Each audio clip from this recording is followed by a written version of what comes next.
Thank you. Can you hear me? I never know on these Zoom things. Okay, my name is Mike Shane. I'm an alcoholic. It's good to be here. My sobriety date is April Fool's Day, 1975. It's the Christmas week, and I want to wish everybody a happy, a Merry Christmas and all that. But I will tell you that when I was new, and Josh and I were talking a little bit before before the meeting, Christmas was very difficult for me for a long time. I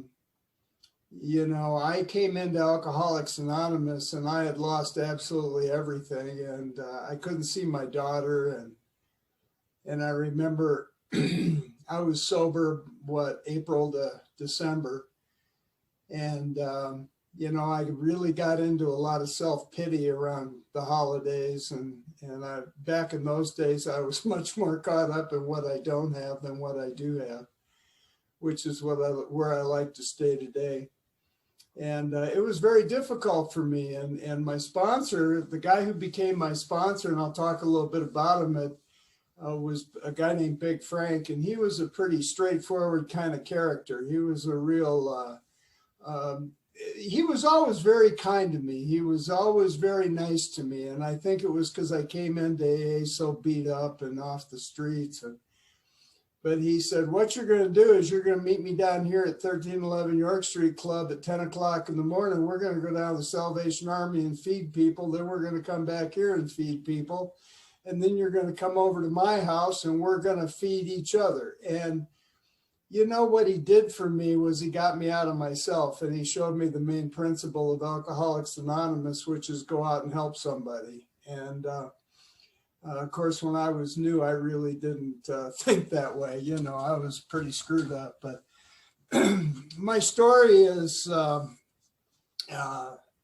was born in Madison, Wisconsin, way up north, and I like to say I was born into a family where alcohol was one of the 4 basic food groups, and everybody drank, and that's what it was. And I honestly thought Saturday nights was about all your relatives come over, everybody gets drunk, somebody gets in a fight with their wife, and sometimes there's a fist fight and sometimes there's not, and Uncle Charlie always passed out at the kitchen table, and I thought that's just what people did. I thought that's how people live, because that's all I knew. I had an alcoholic dad, and I had a mother that I call her the greatest Al-Anon, because you could have World War III in her living room the night before, and she'd wake up in the next morning and just act like nothing ever happened, and that's what I came from.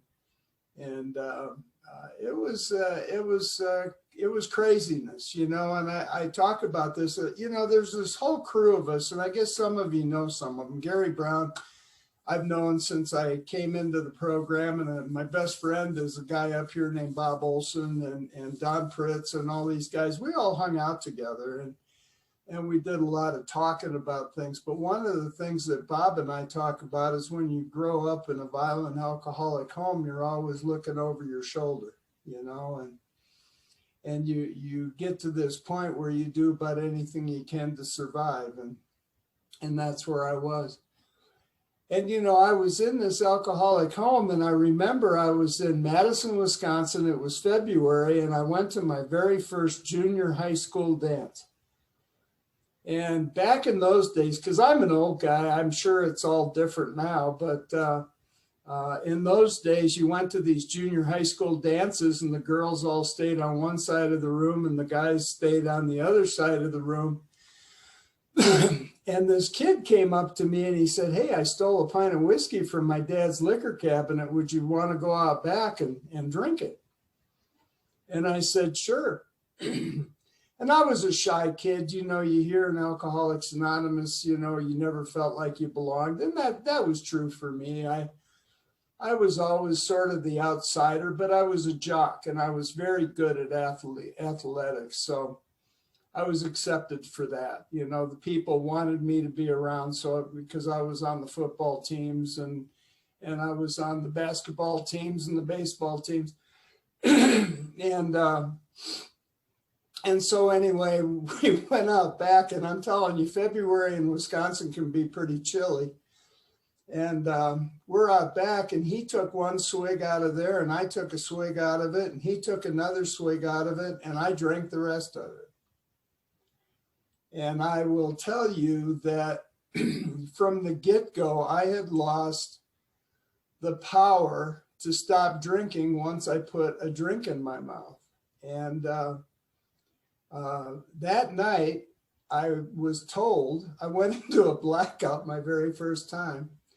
I was told I went back into that junior high school dance, asked all the pretty girls to dance. I was told I kissed the prettiest girl in the place. And they found me at 2 o'clock in the morning on a football field in Madison, Wisconsin, totally passed out. And that was the start of my drinking. And I remember I went home. Excuse me, I got a little frog in my throat here, but excuse me. I went home and I got in trouble.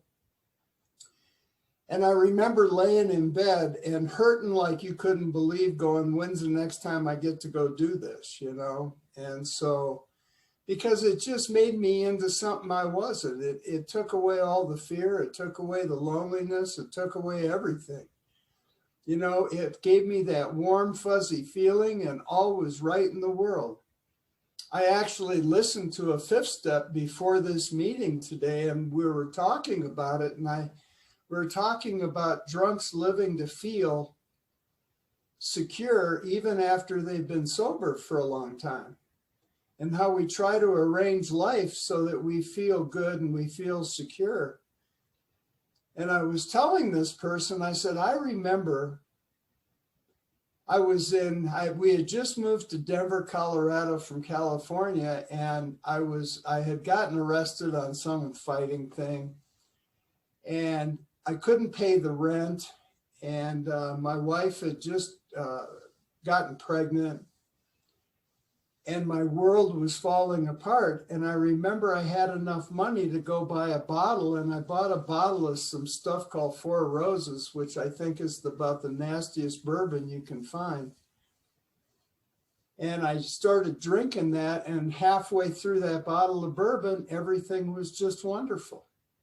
I didn't have a care in the world, you know, and it really showed me something, not until much later, but it really did. Anyway, you know, I drank all the way through high school, and the big book talks about the first step in a funny way. If you read the first paragraph in We Agnostics, it talks about losing the power of choice, whether I drink or not. And then it also talks about the physical craving. And I will tell you this, I had the physical craving from the very first time I ever started drinking whiskey. But I really could go all the way through high school and I didn't have to drink. You know, I mean, I could go a month, I could go a long time. If I had a football game to play, I didn't have to worry about it. I didn't go out and get drunk. But once I took that drink, then I lost all control. And after I got out of high school and blew a football scholarship because I was drinking too much, the military came after me. And it was in the military I went in the service in 1967. And it was in the military that I started to develop this thing about having to get drunk, having to take a drink. I couldn't keep myself away from it. And, you know, it was a very crazy time back then. And there was all these riots going on, and there was just all kinds of craziness in the military. And most of us had gotten drafted and didn't want to be there anyway. But I went overseas, and that's where I learned how to mix drugs and booze together in order to get the desired effect. Now, I will tell you, with regards to the first step, I'm an alcoholic because that's always what I craved. That's always what I wanted. And I actually, I'll get to this, but I moved to Denver, Colorado about 2 years before I quit drinking. I sobered up in Denver, and I quit doing drugs. I just quit doing drugs 2 years before I quit drinking. I mean, it was not an issue for me. But my drinking consumption went way, way up. So I got out of the military barely, and there were three of us that had been overseas together, and we decided to go downtown to this place called Haight-Ashbury because we were told we could have a real good time down there. So we headed down there. And I will tell you one of my true claim to fame, and I would give anything to have a picture of this, but I went to the Fillmore West. I'd been out of the service for about maybe 2 weeks. And we went to a place called the Fillmore West, and we were all loaded. And there was this guy named Jimi Hendrix on stage.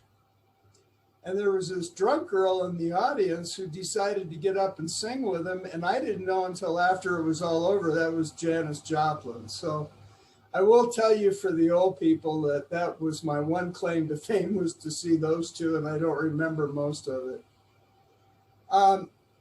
Anyway, I am not one of those guys that, I don't quite know how to say this.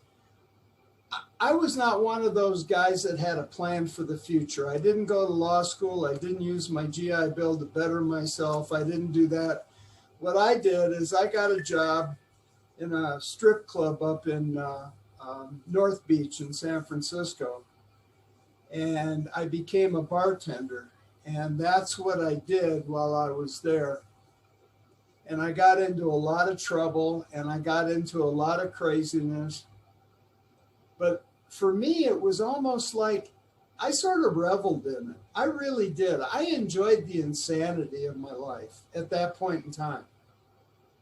And I really thought that drinking and maybe going to jail and getting drunk and getting loaded was just part of the deal. And that's what I did. And then I got into a lot of trouble with the law, and this woman and I skipped California and came to Denver. And I don't want to spend too much time on my drinking story because I really prefer recovery, to be quite honest with you. But it's important that I qualify. And, I moved to Denver, Colorado, and I remember I got a job tending bar here, and I remember the woman I was with, who I married, got pregnant. And I remember when she told me that she was pregnant, I said, I can't be this kind of man anymore. I was a lunatic. I was out there. I was violent. I was insane. And quite honestly, I didn't care about you. I cared about my next drink and where I was going to get it. And that's all I cared about. And I wish I had some morals back then. I've talked many times in the past, and I will tell you that these kind of things, when I'm talking to you somewhere else, I miss meeting you. I miss meeting you guys and chatting and getting to know you. But, alcohol took me where it wanted to take me. And that's the first step, folks, is that powerlessness is really different than saying I'm a drunk or I'm an alcoholic. True powerlessness is that alcohol is going to take you wherever the hell it wants to take you, and you don't have any choice about the matter. Well, to make a long story short, after about a year and a half, and my daughter, I think at that time, was a year old, I was in a crazy alcoholic relationship, and we were living in a house where the utilities hadn't been paid. And I call it my drunk house, where the grass grows and the screens are coming off. And it was just a disaster. And she literally beat me up with a rolling pin. One of those old pine rolling pins that they used to have way back when. Maybe they still have them. I really don't know. And I remember laying on the floor in this house, and she called her mother, and her mother came and got her, and she moved in and took my daughter and filed a restraining order against me. And to be honest with you, I deserved every bit of it, But I remember laying there going, I don't know what to do. I can't change. I can't stop drinking. And I remember the next day, I went to the hospital and got stitched up and stuff and came back. And I remember the next day, the phone was still working in this house. And back in those days, this was 1974, you didn't know too much about Alcoholics Anonymous. AA was not a cool place to be. It was not a place that was publicized. And nowadays, every TV show has somebody that's in a program. You know, I mean, it's just what Hollywood's done. And I'm going to be, you got to put up with my opinions if I'm going to talk. So I'm going to tell you one of my opinions. One of my opinions is I hate the way they portray Alcoholics Anonymous and alcoholics. Because in every TV show, and I know it's for dramatic effect, these people are sober for a long time and they hit a bad patch in their life and they're at the bar fighting the drink. That has never been my story. Alcoholics Anonymous promises me the freedom from alcohol. What that means is I don't drink, plus I don't want to drink, no matter what's going on in my life. You know, Josh says he's a recovered alcoholic. I consider myself a recovered alcoholic because I've done the work and I've lost this craving to drink. Alcohol plays no part in my life. Today, if I'm an asshole, I'm just an asshole. It's not about being an alcoholic, okay? It's just the way it is. And I've been through extremely good times, and I'll get to this later. I've been through some extremely bad times in AA. And since the craving to drink has left me, I have never wanted to pick up a drink. Good times, bad times, you name it. Now, I've wanted to do all kinds of other things, but not drink. And that is God, and that is this fellowship. Anyway, I called Alcoholics Anonymous back then, and there was a group called Happy Way, and I said, oh, what a name of a place, you know. So I'll go to Happy Way. If they're happy, I'm happy. And I went to this meeting at Happy Way, and I weighed 320 pounds. I hadn't changed clothes in a week. I stunk. I had booze all over me. And I come walking into this AA meeting. And they had these big couches. And I remember I went over and I sat on this couch. I had never been to AA in my life. I didn't know what AA was. And this guy who was sitting on the other side of the couch got up and moved to a different couch. And I remember sitting in this meeting, and I don't remember anything anybody said, I'll be honest with you. Except this woman came up to me and she said, you put the plug in the jug, son, and turned around and walked away. And I remember thinking, if I could put the plug in the jug, what the hell would I be doing here? You know? And I'm going to tell you something else, since you got to put up with my opinions. Actually, you don't. You're in Zoom. You can just, go bye-bye. Groups that do not have a strong message out of the Big Book of Alcoholics Anonymous don't know how to carry a message to a real alcoholic. And a real alcoholic will scare the hell out of them. You go to a group that's embedded in the Big Book of Alcoholics Anonymous and a real drunk comes in, boy, do they ever know how to treat you. They're just really happy to see you. They'll hold your hand. They'll do all these things. So I kept going back to this meeting. And it didn't carry a message back then. It does today. It's actually a very strong group today because of one guy going in there and carrying a message of 12 steps. And I drank off and on through the whole time I was going there. How long do I have to go? Do I go to about 5 to 7 or how long do I go? I don't want to go. You can go to right at 8 o'clock, Mike. 8 o'clock's good, man. Well, 5 to 7 here, 5 to 8 there. Anyway, so perfect. I was drinking and going to meetings, and these people would feed me, and they were very nice to me. And then finally, after about 4 or 5 months of this woman came up to me, a different lady, and she said, honey, she was much older. Okay, see, everybody at this place was old. It was like me, okay, now. and you know, they were like, honey, we can't help you here, but there's this place down 1311 York Street for people like you. And so to this day, I say I was kicked out of my first AA meeting, but because I was, you know, I just kept getting drunk and showing up at meetings, and I didn't talk. I sat in the corner. And so I went on a bender. I went on like a 3-week bender, and I went down to 1311 York Street at about 10 o'clock in the morning, and I hadn't had a drink that day. And I had been drinking for about 3 solid weeks. I was basically on the streets. I was still living in that same house. I don't know why they didn't come cart me off. There was notices of eviction on the front door and everything, but I'm sitting down there and there's hardly anybody there. And this woman sits me down in this big open room down in the clubhouse, and there's nobody there. And she brings me a cup of coffee, and I can't get the coffee down, and I'm shaking.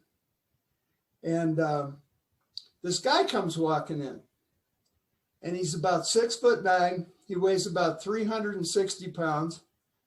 He's got a Pall Mall hanging out of his mouth, and he's got plumber butt. He's got, his jeans are just sagging off his rear end. And he looks at me. I don't want to talk to anybody, trust me. And he comes sauntering over to me, comes walking over to me. Now, I had been around AA long enough to know that people enjoy speaking to really hurting drunks. It's really not for the new drunk. It's much more for them, so they can walk away and go, oh, but for the grace of God, there go I, kind of thing, you know, and pat you on the back and say, keep coming back, which never made any kind of sense to me. And I thought, that's exactly what this guy's going to do. He's going to come over, pat me on the back and say, keep coming back.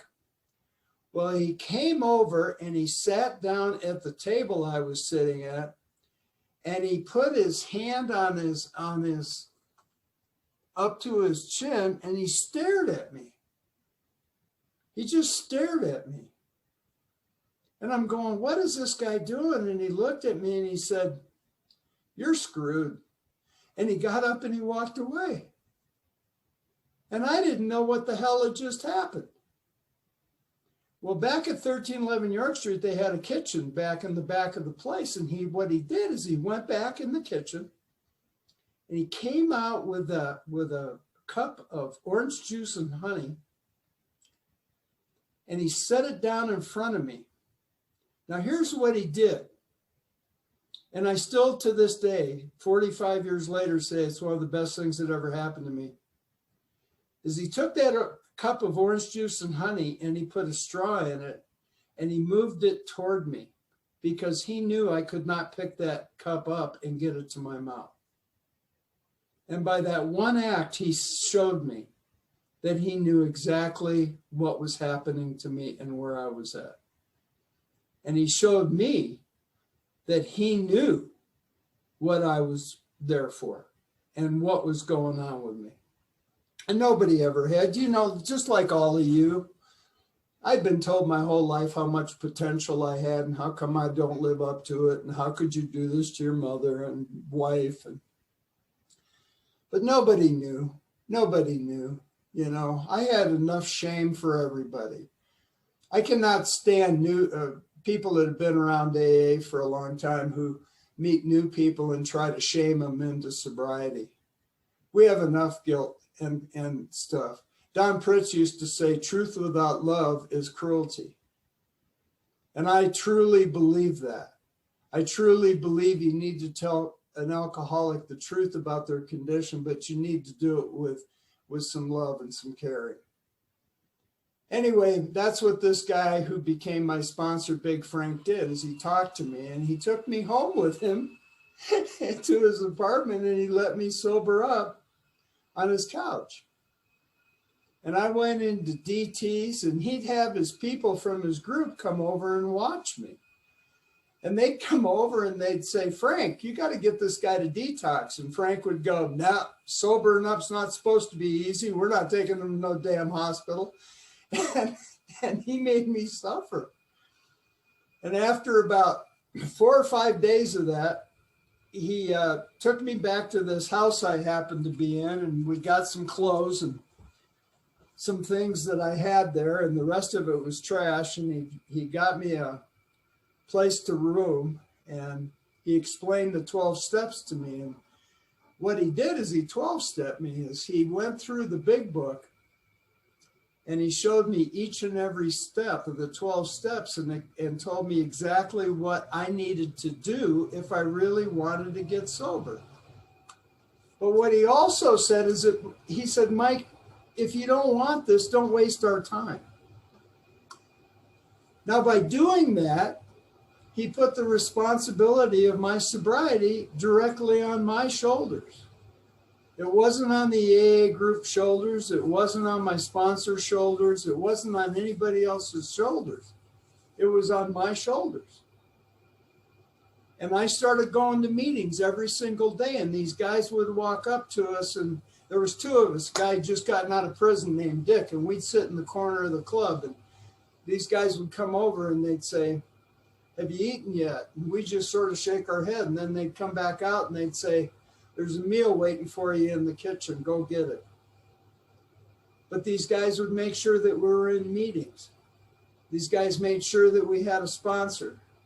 That's when I met Gary Brown and Don Pritz and all those guys. We all congregated down at 1311 York Street. And you see, I didn't like you guys, but I'll tell you what I did have. I knew you had something a lot better than I did. I knew that for an absolute fact. But the idea of getting sober scared the hell out of me. I was 28 years old. I had nothing. I had no job. I had no wife. I had warrants out after me. I had restraining orders against me. And the idea of getting sober, I just couldn't even imagine it. I had literally hit that point where I couldn't imagine drinking anymore, but I also couldn't imagine getting sober. And one of the things that I had kept was a .38 revolver. And Big Frank said to me, he didn't know I had the gun, but Big Frank said to me, he said, look, because I had problems with God, I had all this stuff going on. I thought God worked for good people, and I was not a good guy, nor did I want to be a good guy. I'll be honest with you. I didn't come in here to be a good guy. I didn't come in here to find God. I came here because I had nowhere else to go. And Frank said to me, he says, Mike, if you'll work the first 9 steps, at the end of that, if you want to go back out and drink, go ahead. But you owe it to yourself to do that. And I started to work the steps. We got clear on what an alcoholic was, and that I was one, and that I had no hope unless I did something. You see, the first step, folks, doesn't keep you sober. The first step tells you you're just going to drink again. That's all it really tells you. And then he explained to me that I don't have to believe in Christian God. I don't have to believe in anything. I got to believe in something bigger than me. And do I believe that if this worked for other people that are like me, can it work for me? And we took a 3rd step together, and I even told him, I don't even believe in this God. I've seen too much. I won't even go into it, but I have seen atrocities that there can't be a God. And he said, well, maybe that's true. Maybe it isn't. But are you willing to find out? And it was right about this time, the 75 International Convention came to Denver, Colorado. And Bob Olson and Pritz and a whole bunch of us, they drugged me out of the club and they took me down there. And one of the speakers was Lois Wilson, so I got to hear her. But another speaker was a guy named Mac Cheater out of Calgary, Canada. I think it was Calgary. It might have been Quebec. Anyway, from Canada. And his group was called the Golden Slippers. And he stood up there and he said this. He said, nobody in our group could stay sober. So we decided to sit down and work the steps together. And when it said to pray, we prayed. When it said to write inventory, we wrote inventory. When it said the 5th step, we did. When it said to make amends, we did. And nobody in our group has gotten drunk since we did that. And he gave me that hope. He gave me that hope that maybe the answer for my problem is in AA, but I had to work the 12 steps. I couldn't be a hang-arounder in AA. I couldn't sit around the clubs. I couldn't drink coffee and tell BS stories. I had to actually go and do some work. And that's when we had the step workshop of guys who got together and went through the book. And I'm going through the steps with my sponsor, and I'm in the step workshop with Brown and those guys, and I'm doing this deal, and all of a sudden my life starts to change a little bit. It didn't get good. Let me tell you, folks, my first couple of years of sobriety was a living hell. But something was changing. And I remember I lost the craving to drink somewhere after I did a fifth step.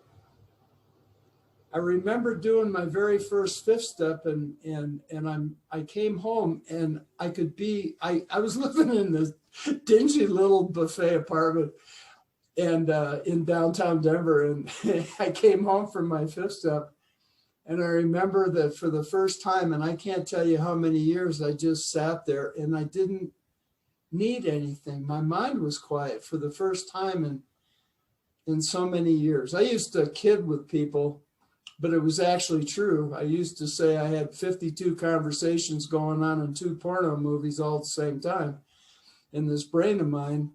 And that was the absolute truth. When I came into Alcoholics Anonymous, I was totally nuts. I went back to San Francisco and I made amends. And that was huge. I was wanted for some felonies. I turned myself in. I faced them. And to make a long story short, they held me for 4 hours, and this detective finally came in. He said, "Mike, you went to court. This is all settled." Now, I knew I had never gone to court on these felonies. One of them was assault to a police officer. And he said it all got dropped down to a misdemeanor, and you're given a year's probation. I had never gone to court. I had never been back in San Francisco.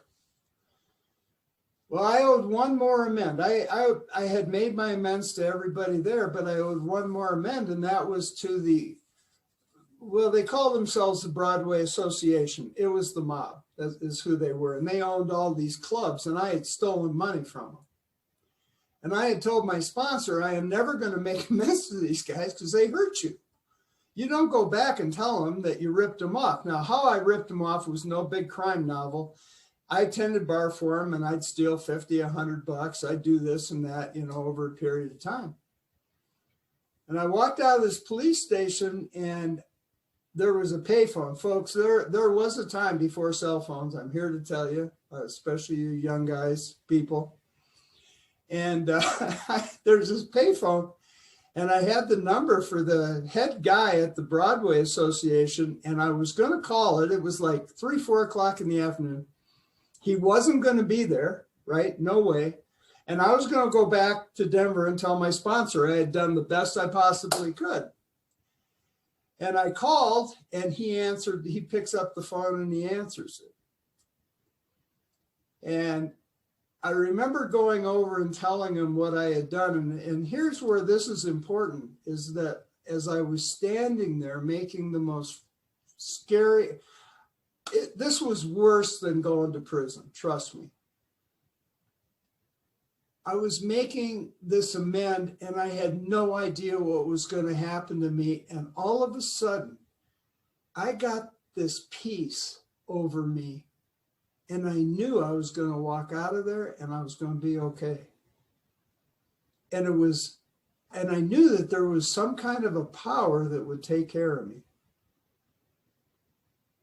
And that whole thing got resolved, and they're the ones that had gotten all the charges taken care of, because it would have affected them if I had been taken off on them and everything. But they got it handled. And I remember coming back to Denver, Colorado, and I'm going, how did I ever do this? How did I ever go back and make amends for all this stuff? And I had this, I was on a high for about 2 weeks, and I came back to Colorado and went from there. And we, I really got involved in Alcoholics Anonymous. Amends, I hate to make them to this day, but I will tell you that I have gotten more benefit and other people have gotten benefit from me making amends than I think any other step. One thing about amends is they never happen the way you think they're going to. I went and I made amends to my brother, and I really thought he'd invite me back into his life. And he said, stay the hell away from me. I never want to see you again. I made amends to people who I thought would write me off. And they said, God, Mike, it's so good to see that you're sober and you're something different than you were. You know, I can't predict what an amends going to look like. So I came back to Colorado and got involved in 10, 11, 12, my home group. I got a job as a coffee maker. And I wouldn't let anybody else make coffee because, see, all of a sudden my self-worth is coming back. And, you know, I was there like an hour before the meeting and I'd make the coffee and I'd put the cigarette. Back then you could smoke in all meetings, you know, and I'd put the ashtrays out. And I remember people would say, you want help with that coffee? No, no, no, no, that's my job. I was so proud of how I made coffee. And that was the beginning for me. That was the beginning for me. I will tell you that I am a proponent of going through the 12 steps of Alcoholics Anonymous with a very strong individual who's worked the steps, and I do it on a regular basis. Now, why do I do it more than once? I'll tell you why. I used to be a gym rat. But I will tell you that if I go to the gym and do a hard workout, that's not going to keep me in shape for the next 5 years. Just isn't going to do it. And my ego wants to rebuild, and it starts to think I'm right, and it starts to think that I'm on the right side of everything. And pretty soon I'm an obnoxious asshole. And I got to tell you, I've got to go back through the steps on a regular basis because I need to be told and get back to that place again where I quit focusing on me and I start to focus on how can I be of help to you? How can I be of service to you? You know, I don't know if you've ever read a book called A New Pair of Glasses by Chuck Chamberlain. I never met Chuck, but I've spoke at conventions with Clancy and all those guys, and I've listened to about every tape I've ever been able to get about Chuck, because I love the guy. And he talks about going to work for free and for fun and let God take care of your money. Go out there and be of service. Well, that's the way I choose to live my life today, for free and for fun. My prayer every single morning is, God, show me what I can do for you today. And I go out and do the very best I can each day and leave the result in God's hands. And when I can do that, I'm in great shape. I'm happy. And my wife even likes to be around me. And, you know, it's a wonderful way to live. And then all of a sudden I start getting worried about money or health or whatever. You know, I was supposed to speak at your meeting, a month ago. And that nasty little COVID thing caught me and I couldn't do it. And, I got to tell you, I've been through way too much to really be afraid of dying. Dying doesn't scare me too much. I've way outlived any expectation of where I should have died. I should have died so many times. But I will tell you that what scared me was that my wife would be burdened, because you hear all these things about older people going in hospitals and being on ventilators for months and this, that, and the other thing. But God got me through that too. I go through the steps on a regular basis. I started a group here in Parker, Colorado called this is really a great name. And it's Sunday morning, 11 a.m. Parker AA meeting. And I started that group about 8 years ago, and it really flourishes. Bob and I go to Happy Way once a week usually, and participate in that. I have a life that is better than anything I could ever dreamt of. It's different than what I would have dreamt, but I will tell you, I can't even tell you what I have today. and not that I have a lot of money and I have a lot of security. And I know this is my home office. So if you see all this office stuff back here, that's why. It's just my home office. And this is where I do my business Zoom meetings. And trust me, I didn't go to my office to talk to you. I wouldn't do that. It's 17 degrees and blowing at 30 miles an hour here. So if any of you that live down on the Gulf Coast want to invite my wife and I down, please do. But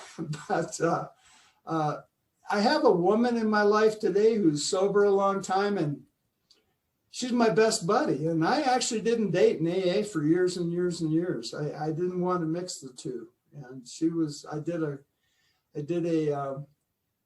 talk out or step workshop out in California. And then a month later, we did another step workshop out in California, and she was there at that one too. So I tell her that she stalked me. Now that's not her story, but she's not talking tonight. So I get to tell it my way.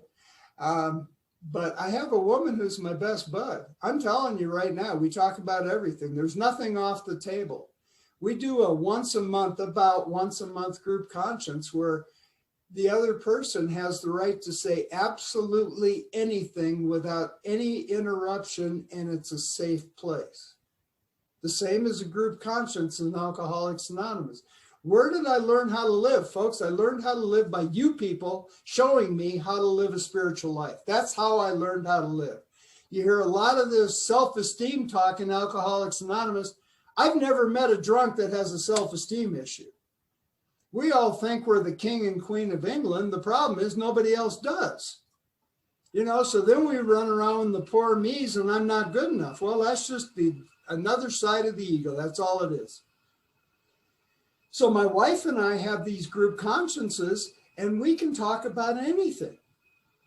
And I'm telling you, it has gotten us through all kinds of things. I've had some health stuff with back surgeries and hip surgeries and all. And I will tell you that daughter that I was talking about, I got custody of her when she was 13 years old, and she had been raised by an alcoholic mother, and she was already into drugs and alcohol. And I will tell you, it turned me gray.